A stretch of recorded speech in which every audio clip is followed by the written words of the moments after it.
NH 모닝 브리핑 시작하도록 하겠습니다. 먼저 투자 전략 쪽 시작하겠는데요. 포트폴리오 앤 스타일 리서치 김재현 의원 발표해 주세요. 예, 퀀트 자료이고요. 펀드 분석 자료입니다. 그래서 최근에 달라진 환경 두 가지를 좀 말씀드리려고 하고요.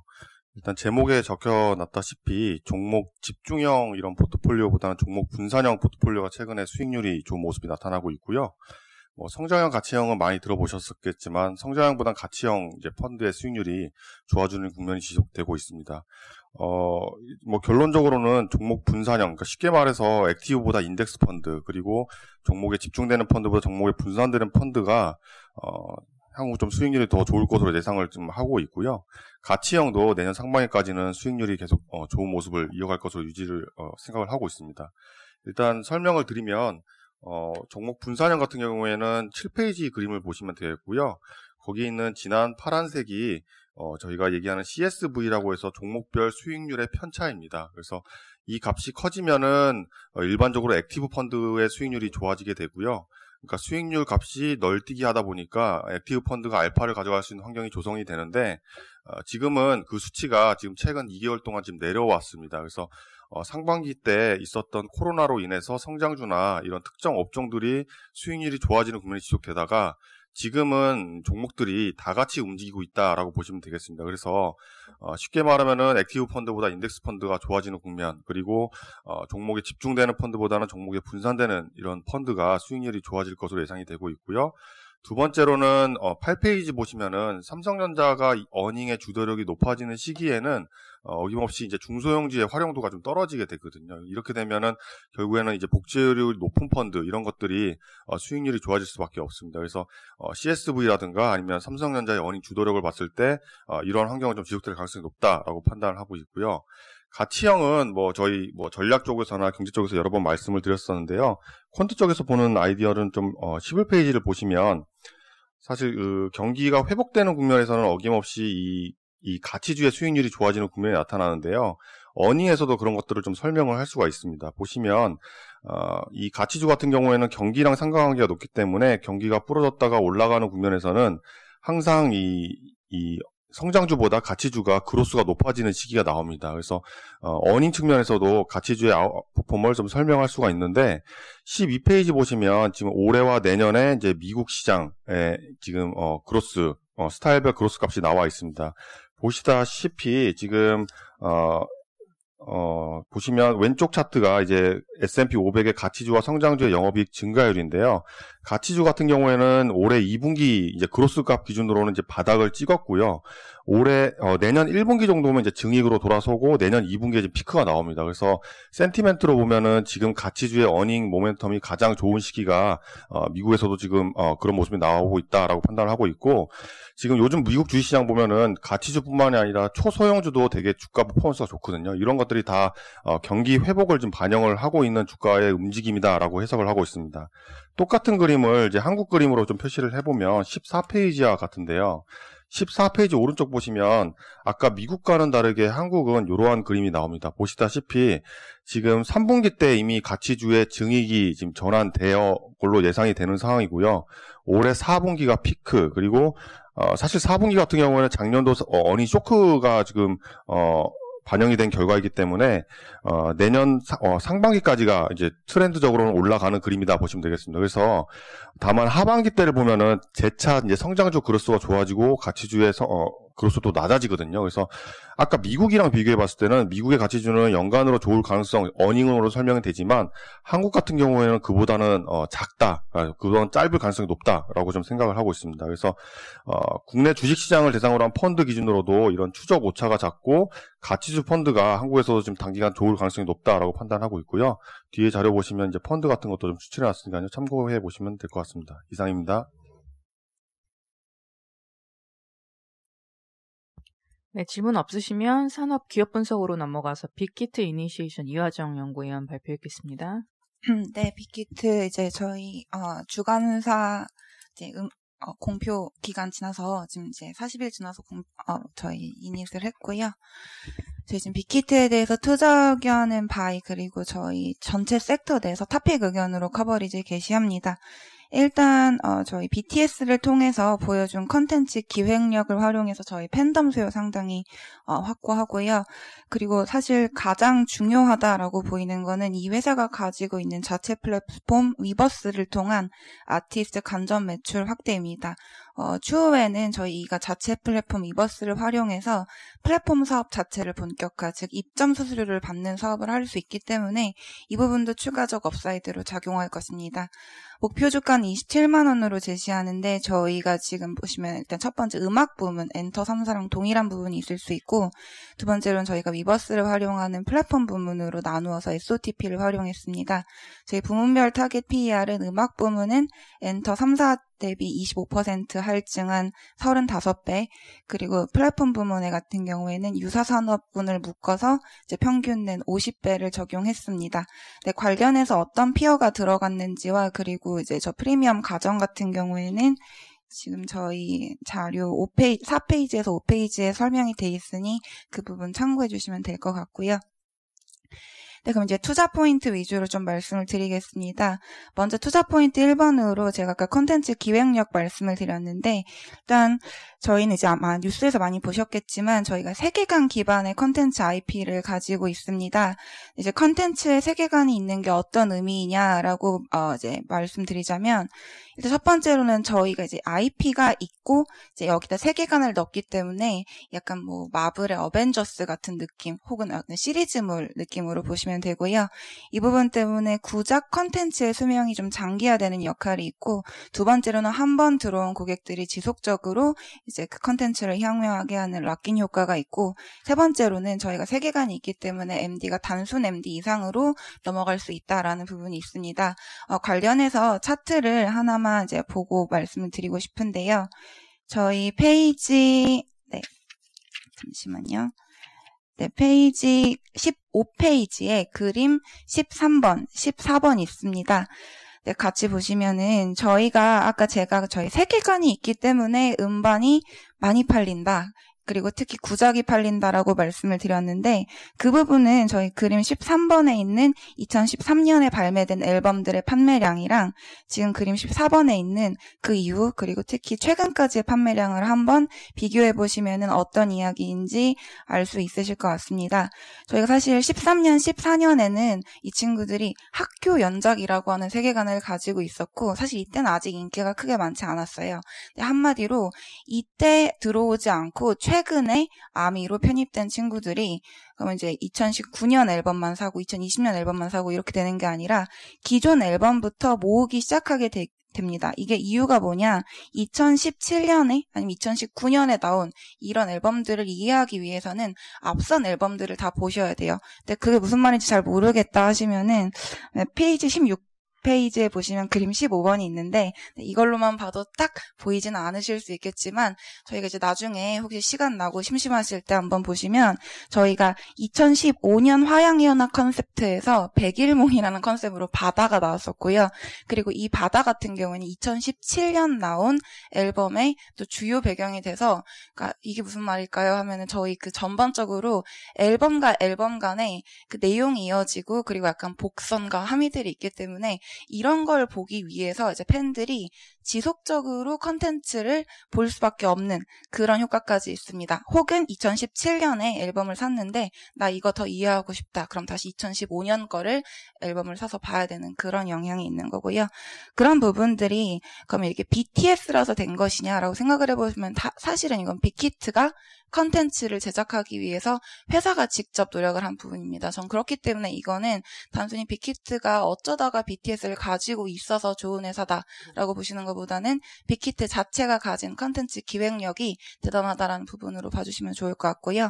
그리고 이 부분에서 돈을 더 벌기 위해서 저희가 MD의 범위를 단순히 그냥 옷, 후드티 이런 걸만으로 이제 한정 짓는 게 아니라 게임, 웹툰, 그리고 이제 최근에는 책까지 늘리고 있는 상황 보실 수 있습니다.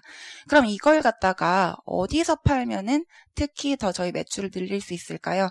이건 저희가 자체 플랫폼이 있어서 마켓플레이스가 있어야 돼요. 기존에 우리 3대 기획사들이 왜 이런 거 못했을까? 사실 그들도 팬은 많습니다. 그렇지만 첫 번째, 회사가 기획을 안 했고요. 두 번째, 이걸 팔 수 있는 마켓플레이스가 없었다 못한다라는 점이 가장 아쉬운 점이었는데, 그럼 마켓플레이스 그냥 만들면 되잖아요 하시겠지만 사실 이것도 초반에 구축하는데 비용이 많이 듭니다.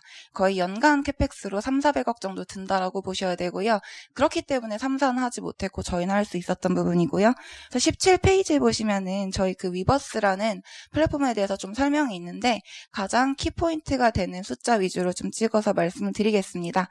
그러니까 아까 저희가 세계관을 위주로 해서 우리 그 아미 친구들을 락인을 시킨 다음에 이 친구들한테 이것저것 팔기 시작했어요. 근데 그러면은 이걸 사러 들어온 친구들이 얼마나 되느냐, 그림 18에다가 설명드린 것처럼 현재 가입자 수는 1000만 명이 넘고요.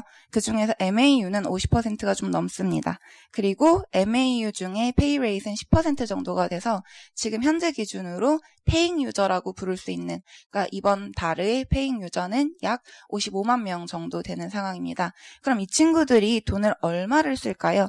아까 말씀드린 그런 MD나 그리고 관련된 컨텐츠를 사기 위해서 이제 페이지 18에 그림 19랑 20을 같이 봐주시면 되는데, 제가 페잉 유저 55만 명을 말씀을 드렸고, 그림 20번에 보시면 이 페잉 유저들의 ARPPU 추이를 설명을 해놨습니다. 이 친구들은 일단 아무런 어떤 저희 그 활동이 없을 때, 한마디로 아무 이벤트 없는 시기에는 월간 약 4만원, 그러니까 온라인 콘서트 같은 이벤트가 있는 시기에는 월간 11만원 수준의 ARPPU를 보입니다. 이래서 지금 YTD로 보시면 약 69,000원 정도가 나오고요. 69,000원 기준으로 55만 명이 돈을 쓴다라고 생각을 해보시면 대략 4천억 원의 매출은 위버스에서 나온다라고 하는 부분이 이제 와 닿으실 거고요. 사실 이거보다 더 중요한 함의는 저희 우리 BTS 군대 가면 어떡하죠? 군대 가면 이벤트가 없어지고, 이벤트가 없는 시기에 ARPPU랑 페잉 유저를 곱해보시면 저희가 최소한으로 가지고 갈 수 있는 매출이 어느 정도인지 계산 가능하십니다. 대략 2,400억 원 정도 되고요. 여기서 팔리는 MD랑 컨텐츠 같은 경우에는 비교적 저희 OP 마진이 높은 군에 속합니다. 약 25에서 30%까지 마진이 나오는 부분이기 때문에 이것만 보셔도 지금 사실 시장에서 생각하시는 것보다 왜 빅히트라는 회사의 실적 추정치를 좀 높여 잡으셔도 되는지 이해가 되실 것 같아요. 네, 이렇게 해서 이런 걸 바탕으로 저희는 지금 내년도 지배주주 순이익 추정치를 약 2,100억 원으로 보고 있고요. 2,100억 원 안에서 저희 위버스를 통해서 나오는 매출, 그리고 일반적인 엔터 3사의 그런 팀에서 나오는 매출을 나누어서 저희 TP를 산정했을 때 27만 원 나오기 때문에 지금 대비 약 50%의 업사이드 있다라고 보고 투자 의견 바이의 탑픽으로 말씀드립니다. 네, 이상입니다. 네, 혹시 온라인 접속하신 분들 중에 질문 있으시면 질문해 주세요. 네, 질문 없으시면 다음 순서 덕산 데코피아 고정호 연구위원 발표하겠습니다. 예, 덕산 테코피아는 이제 덕상 상장 계열사 중 하나입니다. 그래서 잘 아시는 것처럼 이제 덕산 네오룩스, 그다음에 덕산 하이메탈, 그다음에 이제 덕산 테코피아, 이렇게 이제 세 개 회사가 증시에 상장되어 있고요. 덕산 테코피아 이제 주요 사업은 이제 크게 디스플레이 반도체 소재라고 이제 볼 수가 있고요. 디스플레이 이제 소재 사업은 이제 올레드 소재 원료를 만들어서 덕산 네오룩스에게 이제 공급을 하고, 결국엔 덕산 네오룩스가 주요 올레드 패널 업체들한테 이제 공급하는 이런 밸류체인 구조를 가지고 있습니다. 반도체 소재 사업은 이제 낸드용 증착 소재 만들어서 이제 삼성전자에게 이제 판매하는 이런 이제 밸류체인이 이제 구축되어 있고요. 두 사업의 매출 비중 자체는 이제 올해 실적 기준으로 90%가 이제 넘는 상황이기 때문에 결국에는 IT 소재 업체다라고 이제 보시면 될 것 같습니다. 최근 이제 덕산 테코피아가 이제 2차 전지로 사업 영역을 이제 확대하고 있는 게 이제 보이는데, 두 가지가 있습니다. 첫 번째는 전해질 첨가제를 개발을 완료를 했고, 내년부터 이제 시장에 진입할 가능성이 이제 기대가 됩니다.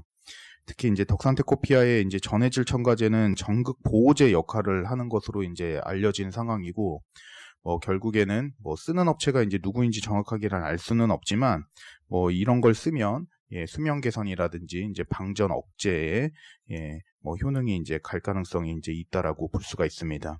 두 번째는 이제 지난 9월에 전고체 배터리 기술 특허를 보유한 세븐킹 에너지라는 국내 기업을 이제 인수를 했고요.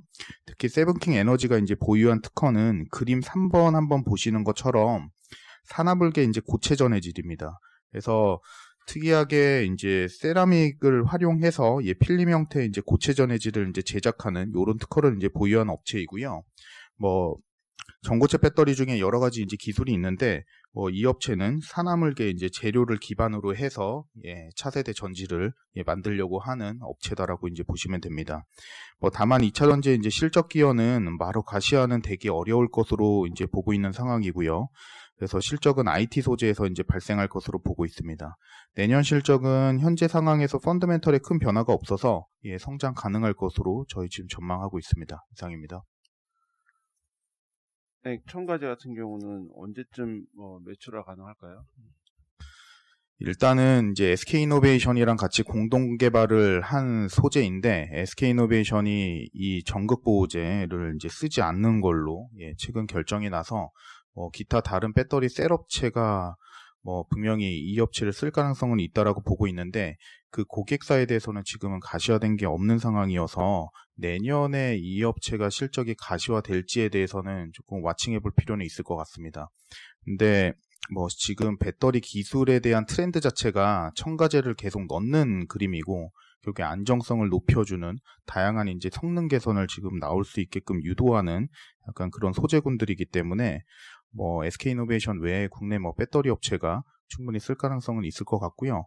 21년이 아니면 22년 이후부터는 기대 가능하지 않을까라고 보고 있습니다. 현재 샘플 매출은 나가고 있는데 고객사는 오픈되고 있지는 않고요. 샘플 매출은 올해 30억 정도로 지금 공유되고 있습니다.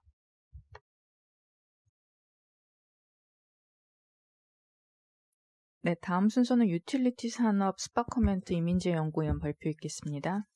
예, 이제 국가기후환경회의라고 하는 이제 대통령 직속 기구가 있습니다. 거기에 이제 반기문 전 유엔 총장이 위원장으로 있고요. 그다음에 정부 쪽에서는 홍남기 경제부총리 포함해서 장관들, 그다음에 민간 위원들이 이제 있는 60명 정도로 구성된 위원회인데, 여기서 이제 8가지 대표 과제와 21가지 일반 과제를 발표하면서, 대표 과제 중에서 이제 전력 생산 과정에서 발생하는 미세먼지, 이제 온실가스 배출을 감소시키기 위해서 환경 비용과 연료 비리 변동을 반영하는 전기요금 원칙을 확립할 것을 제안했고요. 말이 어렵지만 연료 변동제를 하겠다라는 이야기입니다. 그래서 환경 비용 같은 경우는 50% 이상을 이제 2030년까지 단계적으로 반영할 거고, 그다음에 발전 비용 변동을 생산 원가에 합리적으로 반영할 수 있는 요금 체계를 구축하겠다라는 겁니다. 그래서 이렇게 되면 당연히 한전 입장에서는 연료 변동제와 환경 비용 반영하면서 이제 기존의 실적 안정성뿐만 아니라 재생에너지 디벨로퍼로서의 위치를 견고히 할 수 있다라고 보고 있고요. 사회적으로도 재생에너지 3020 정책과 아리백에 대한 달성 가능성이 높아졌다라고 보고 있습니다. 저희가 이제 계산해본 결과 이제 RPS나 ETS 같은 환경 비용들을 올해 전기요금에 전가한다라고 가정을 해보면 대략 4.5% 정도 인상 요인이 발생할 걸로 보고 있고요. 정부에서 공식적으로 연료 변동제에 대해서 이제 얘기를 했다라고 보시면 될 것 같습니다. 그래서 구체적인 방안들은 이제 한전 이사회를 통해서 발표가 될 걸로 보고 있고요. 이사회는 매달 진행이 되는데, 일단 11월 이사회는 이 안건이 포함이 되어 있지 않습니다만 12월, 1월 중에는 저희는 통과될 걸로 보고 있습니다. 그래서 좀 한전에 대해서는 계속적으로 좀 긍정적인 비유 유지하고 있습니다. 네, 추가적인 질문 없으신가요? 네, 없으시면 이상 준비한 자료 발표 마치겠습니다.